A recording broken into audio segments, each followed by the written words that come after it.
네, 현재 시간 2시 12분 지나고 있습니다. 아직까지 코스피 코스닥은 1% 가깝게 내려주고 있는데요. 오늘장 어떤 종목들이 또 중요했는지 알아보도록 하겠습니다. 긴급진단 뉴스타 유창희 대표와 함께하겠습니다. 어서 오세요. 안녕하십니까. 네, 안녕하십니까. 오늘도 세 가지 상황실을 준비해봤고요. 첫 번째 바로 들어가 보겠습니다. 관리 종목 지정. 그런데 비덴트입니다. 오늘장 급락의 시가 한 12% 개파락으로 시작을 해서 현재도 16% 넘게 빠지고 있습니다. 사실 그 보고서를 제출하는 감사 시즌에 네. 관리 종목으로 지정된 종목들이 많고 네. 또 뭐 의견을 못 받는 기업들도 많잖아요. 그래서 어느 정도 마음의 준비를 하고 봐야 되는 종목이 있는데 저는 비덴트가 그럴 줄은 상상도 못했어요. 그렇죠. 네. 저만 그런 거 아니죠? 그렇죠. 왜냐면은 비덴트 오늘 코스닥이 좀 하락하는 것 중에 또 하나가 물론 네. 비덴트가 차지하는 시가총액은 작아요. 근데 코스닥 150인가에 비덴트 편입되어 있거든요. 그렇죠. 그렇기 때문에 코스닥 150에 편입되어 있을 정도면은 알짜배기 아니야? 근데 이 회사가 감사 보고서를 내지 않았어? 이런 것들이 조금 이제 투심에 영향을 미쳤다 판단하고 있습니다. 그래서 오늘 이제 2분기, 그러니까 막 그 분기 실적 발표를 시작을 했을 때, 그러니까 분기가 끝나고 나서 한 45일 이내에 실적 발표를 하고 분기 보고서를 발표를 해야 돼요. 근데 이번에 그걸 제출을 안 했다라는 것이죠. 특히 반기 보고서 미제출 사유가 발생을 했고, 오늘 관련된 기업들이 많이 있어요. 현재 비적정 감사 의견을 받은 상장사가 한 32개 되고요. 한 40개 가까이 되는 회사들이, 그러니까 거래소에 있는 기업들 또 지금 애매한 기업들까지 다 하면 한 40개 가까이 된다고 합니다. 그래서 반기 보고서를 미제출하게 되면 관리 종목에 지정을 되고요. 그리고 나서 이제 감사를 받아서 그 부적정 의견이 나온다라면 상장 폐지까지도 갈 수 있는 사유가 있거든요. 그래서 이제 뭐 비덴트가 뭐 상장 폐지 간다는 뜻이 아니라 네. 왜 감사 보고서를 내지 않았는지 반기 보고서를 그리고 그거에 대해서 약간 의구심이 좀 있다 보니까 투심이 조금 안 좋게 작용하고 있는 것 같습니다. 네. 그러니까 정해진 유예 기간이라는 게 있잖아요. 네. 그 기간 내에 다시 제출을 해서 그쵸. 의견을 받게 되면은 네. 적정 의견을 받게 된다면은 문제가 없겠지만 만약에 그 시간 내에 또 못 내게 된다면은 거래 정지 혹은 이게 추후에 최악의 상태는 상장 폐지까지 갈 수 있는 게 관리 종목 지정입니다. 그래서 비덴트가 관리 종목으로 지정됐다고? 감사 보고서를 못 냈다고? 많은 분들이 좀 의아하고 계신데 이번에 2분기에도 그로 인해서 오늘 이거 비덴트 때문에 또 어떤 기업들이 보고서를 못 냈나 많은 분들이 좀 검색을 하고 계세요. 네. 대표적으로 어떤 기업들이 있을까요? 뭐 다 생소한 기업들이 많아요. 여기서 이름도 바뀐 회사들도 많고. 근데 예를 들어서 이제 최근 소리바다로 좀 이슈몰이를 했었던 인트로메딕이라는 회사가 좀 포함되어 있고요. 네? 그리고 뭐 좋은 사람들, 그리고 뭐 소리바다, 뭐 레드로버, 뭐 멜파스. 그러니까 좀 정말 잘 모르는 기업들이 이런 많긴 기업 해요. 지금 네. 제가 언급해 드리는 기업은 그래도 들어본 기업들이고 나머지 기업들은 조금 이제 처음 듣는 기업들이 좀 있죠. 비보존 헬스케어도 감사 보고서 의견 거절 때문에 지금 하한가에 갔습니다. 이렇게 부적정이라던가 자본 잠식 상장사가 좀 속출할 것으로 보여지는데 그거예요. 비덴트가 그럴 줄이야. 네. 그래서 저희가 상황실에서 다뤄본 겁니다. 네. 저희 시청자분들도 이러고선 또 제출하면 빡 올라가요라고 그쵸. 하는데 그렇기 때문에 비덴트가 다른 회사들, 다른 기업들 대비 반기 보고서를 제출하지 못했음에도 덜 빠지는 것 네. 같아요. 사실 다른 기업들이 좀 믿을만하지 못한 기업들이 그랬다면 바로 하한가로 갔을 텐데 그쵸. 정해진 시간 내에 다시 또 낼 수 있으니까라는 생각 때문에 지금 안 파시는 분들도 계시거든요. 비덴트, 유창희 대표님이라면 어떻게 하시겠습니까? 저희가 뭐 이 회사를 미리 점쳐보거나 예상할 수는 없으니까 그쵸. 그냥 나라면은 이렇게 대응을 해보겠다. 투자 의견을 좀 주시죠. 뭐 일단은 뭐 제가 뭐 비덴트 라는 회사를 그렇게 썩 좋아하는 회사는 아니지만 네. 객관적인 판단을 좀 한다라면 어쨌든 실적은 나오는 회사예요. 그리고 또 빗썸 거의 그 한 10% 정도? 10에서 11% 지분 있지 않습니까? 빗썸이 작년 기준으로 봤을 때 영업이익이 1조라고 합니다. 뭐 거기서 10%면 한 1,000억 정도 영업이익을 가져올 수가 있는 것이죠. 지금 시가총액은 4,800억 정도 돼요. 그러면 충분히 그런 부분들이 앞으로 뭐 가상화폐 거래가 영원히 딱 중지되는 게 아니지 않습니까? 앞으로 계속 활발하게 이루어질 것이고 또 지금 매각 관련된 이슈도 있지 않습니까? 뭐 4조 원에 사겠다. 뭐 그런 부분들도 본다라면 전체적으로 봤을 때 빅텐트의 그런 장부 가치만 본다라면 뭐 지금 가격에서는 뭐 굳이 여기서 오늘 손절을 할 필요가 있을까? 그러니까 예를 들어서 오늘 이게 관리 종목이 지정될 거라는 걸 알고서는 어저께 산 게 아니지 않습니까? 네. 이미 어저께 샀거나 혹은 최근에 매수하신 분들이 뚝 떨어진 상황이라면 여기서 굳이 손절할 필요는 없다. 다만 이제 기대감은 좀 있는데 좀 불안감이 좀 있는 것을 어떻게 이겨내느냐가 중요하다고 생각하고 있고 지난 최악의 상황에서도 한 8,000원 정도 지켜졌어요. 7,920원 뭐 이런 게 지켜졌기 때문에 8,000원을 이탈하지 않는다라면 어차피 지금 여기서 8,800원에서 800원 더 하락하나 안 하나 큰 차이는 없을 거라 생각하고 있어요. 제가 뭐 10%가 적다는 금액은 아니지만 네. 뭐 그거 정도는 좀 버텨볼 만하지 않을까 판단을 좀 하고 있습니다. 네, 지금은 불안감이 큰 거는 사실입니다. 그렇죠. 아직 저희가 확정된 사항이 없기 때문에 불안한데 그럼에도 어제 매수를 하셨다던가 이미 대응을 하기 시간이 좀 지나버린 상황이라면은 현재 구간에서 손절을 하기보다는 좀 다오는 뉴스들을 보고 대응하는 게 어떻겠느냐라는 의견으로 드릴 수밖에 없을 것 같습니다. 너무나 조심스러운 주제이기 때문에 저희도 이렇게만 이야기해 드리겠고요. 혹시나 이번에 감사 의견에서 거절됐거나 혹은 좀 자본 잠식이 일어난 기업들의 경우에는 여러분들 끝까지 리스크 관리하시면서 그 회사를 공부해 보셔야겠습니다. 네, 이어서 두 번째 상황실 넘어가 보시죠. 천연가스 가격이 급등하고 있습니다. 9달러를 돌파했대요, 미국에서. 14년 만에 최고치라고 하는데 최근에 그 유가는 좀 내려왔잖아요. 네. 근데 천연가스는 계속 오르고 있는 좀 다른 이유가 있을까요?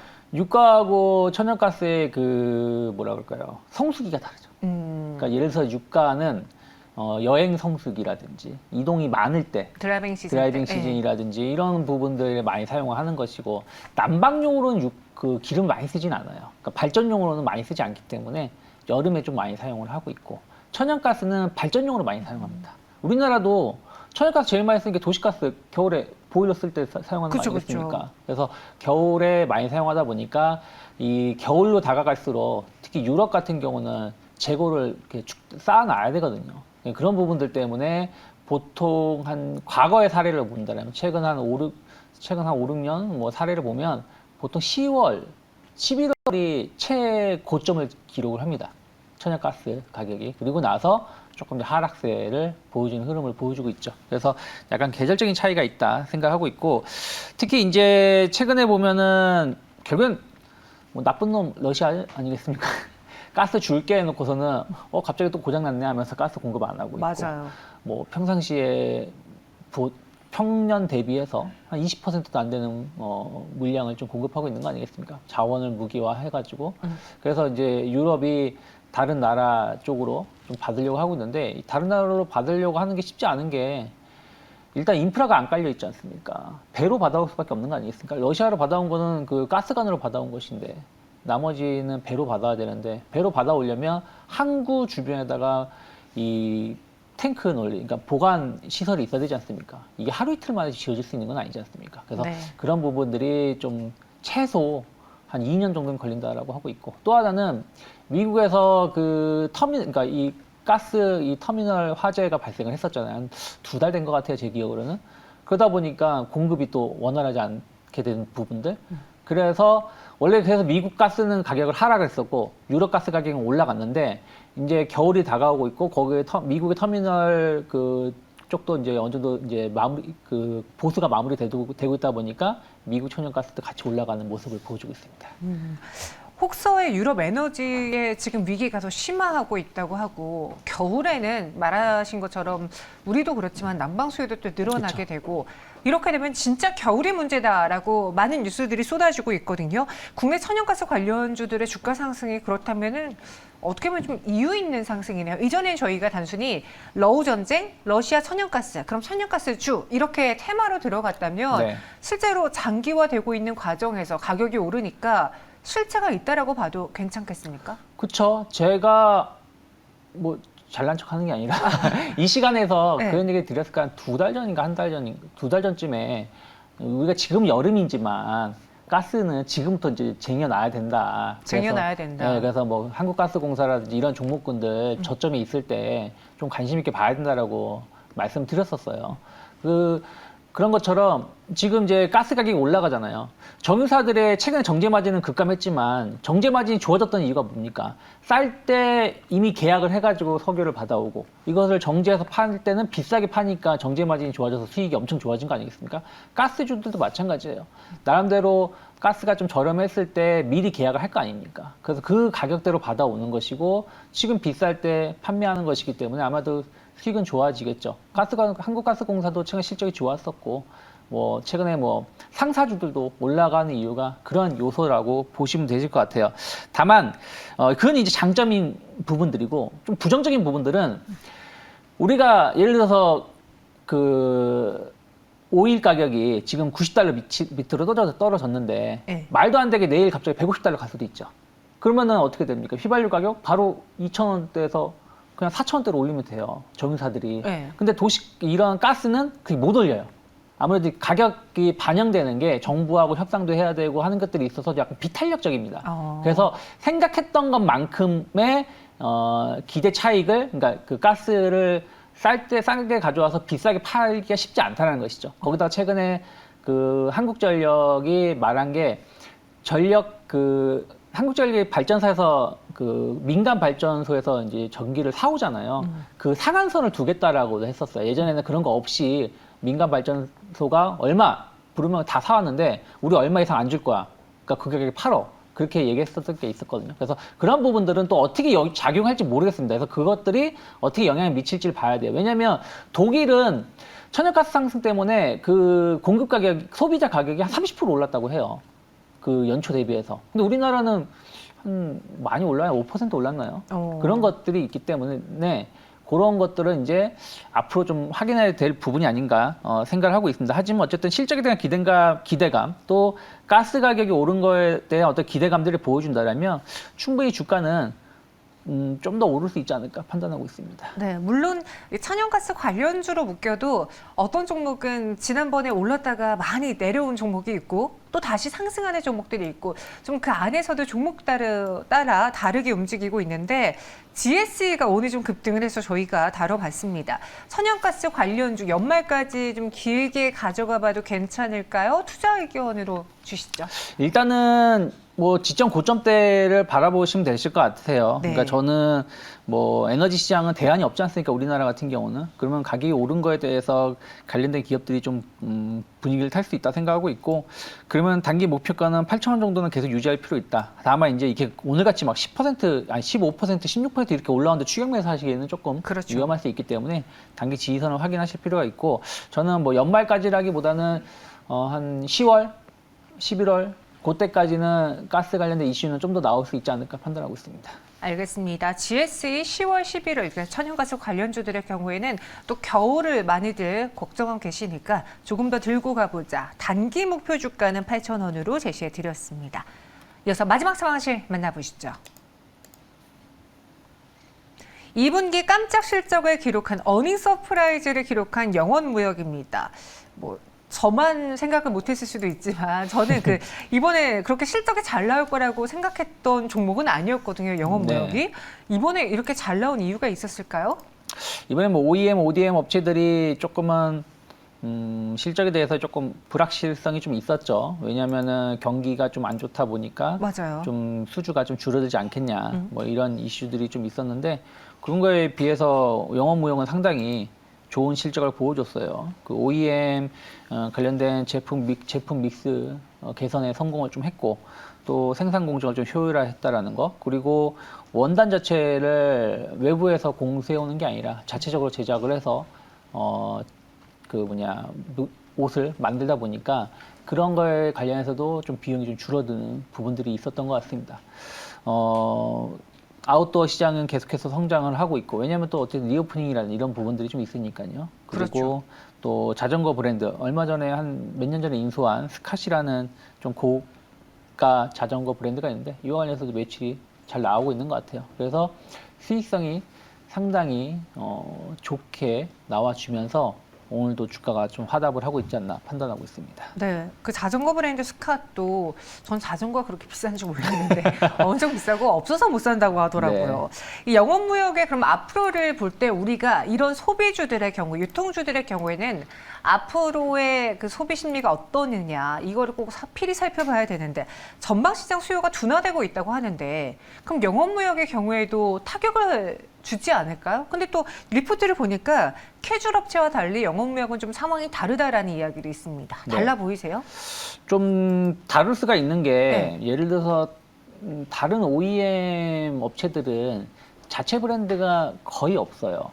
약간 이제 나이키라든지 그런 쪽에 이제 아디다스라든지 공급 위주로 한다라면 영업무역은 자체 브랜드가 몇 개 있어요. 그러니까 그런 부분들로 인해 가지고 조금 이제 아무래도 같은 제품을 팔더라도 자체 브랜드에서 팔면은 조금 더 비싸게 파는 거 아니겠습니까? 그래서 그런 부분들이 수익성을 조금 더 높이는 경향이 있고 또 그런 것들이 또 아웃도어 제품들이라는 것이죠. 그리고 말씀하신 것처럼 자전거 같은 거 뭐 진짜 비싼 자전거는 한 2천만 원 넘는 것도 있어요. 그러니까요. 어깨 몇 천만 원 넘죠? 경차보다도 더 비쌉니다. 그래서 근데 그런 자전거가 없어서 못 팔아요. 대기 기간이 상당히 길다라는 것이죠. 그런 부분들도 좋은 흐름을 보여주고 있고, 거기다가 이제 기능성 니트 의류 관련해서도 수주가 꾸준히 나오고 있어요. 또 연말 뭐 유럽, 미국 우리나라도 마찬가지지만 크리스마스 그때가 최고 성수기입니다. 뭐 블랙 프라이데이고 뭐가 이제 한 10월만 넘어가면 계속 쇼핑 얘기 나올 거예요. 유럽하고 미국은. 그런 부분들 관련해서 또 수주가 많이 나온다는 것이죠. 주문이. 그래서 지금 재고 수준이 그렇게 많지 않다고 해요. 그래서 그런 것들이 또 하반기 수주 증가에 대한 어떤 기대감들 나온다라면 저는 충분히 항상 연말에 이런 OEM, ODM 관련된 기업들이 주가 흐름이 나쁘지 않았기 때문에 추가적인 상승 가능하지 않을까 판단을 좀 하고 있습니다. 스캇 그 자전거 거의 수리비가 50만 원 나오신 분도 있대요. 어떻게 수리비로 50만 원을 쓸까? 저는 자전거를 안 타봐서 모르겠는데 이 영업무역에 좀 집중한다면 두 가지 포인트가 있을 것 같아요. 하반기 소비 침체, 그러면 소비량이 전반적으로 의류 섹터에서 영향을 미치지 않을까. 근데 또 반대로 영업무역하면 우리가 생각나는 게 겨울, 패딩, 그쵸. 겨울 성수기가 있잖아요. 성수기 실적을 볼까요? 아니면 전반적인 그 경기 시장을 볼까요? 어떻게 볼지 영업무역에 대한 의견 주시죠. 뭐 경기가 좀 안 좋아질 수 있지만 소비가 둔화될까? 그건 아니라 생각하고 있어요. 그러니까 소비가 둔화된다고 하더라도 내년 상반기 정도가 되지 않을까 판단을 하고 있어요. 그렇다면 올 하반기까지 나쁘진 않다 판단을 좀 하고 있고 또 뭐 경기가 안 좋아도 의류 관련된 소비는 저는 꾸준하게 나올 수 있다. 워낙에 최근에 몇 년 동안 침체를 보여줬기 때문에 그렇게 보고 있고 또 절대적인 저평가죠. 실적 대비해서. 그래서 그런 부분들 본다라면 어찌되었든 영업무역은 매매하기가 편해요. 무슨 얘기냐면 최근 2년 동안 보시면 한 38,000원, 37,000원이 하단이고 상단은 5만 원이에요. 그럼 박스권의 흐름을 보여주면 일단 박스권 상단은 간다라고 봐야 되겠죠. 그래서 뭐 실적이라든지 또 증시가 좀 조금 오늘 조정을 받고 있지만 좀 안정적으로 흐름이 나온다라면 53,000원 정도는 단기 목표가 충분히 유지할 수 있다 생각하고 있고 다만 이제 딱 허리 라인 박스권 가운데이기 때문에 한 44,000원을 크게 이탈하지 않는다라면 뭐 충분히 신규 매수도 가능하지 않을까 생각하고 있습니다. 알겠습니다. 영업무역에 대해서 절대 저평가라는 한 줄 평과 함께 목표 주가 53,000원, 순저가는 44,000원 제시해드렸습니다. 세 가지 상황실 유창희 대표와 함께 알아봤습니다. 고맙습니다. 고맙습니다.